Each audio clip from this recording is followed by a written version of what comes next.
যে আমাদের সফর শুরু হয়েছে আলমে আলোহা থেকে, আখের শেষ হবে জান্নাত অথবা জাহান্নামে। এই পুরা সফরের ভিতরে সবচেয়ে দামি হচ্ছে দুনিয়ার হায়াত। সবচেয়ে দামি কি?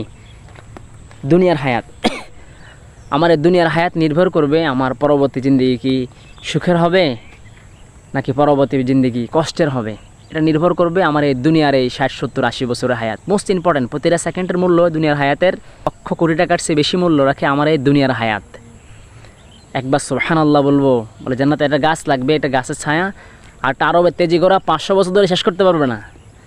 বলে একবার সুবহানাল্লাহ, একটা নেকির কারণে 2 জন মানুষ জান্নাতে যাবে। তো কত বেশি গুরুত্বপূর্ণ নেকি কামাই করা, অর্জন করা। এই জন্য আল্লাহ পাক আমাদের পাঠাইছে অল্প সময়ের জন্য দুনিয়াতে, আখিরাতের প্রস্তুতি, ঈমান আমল সুন্দর করার জন্য।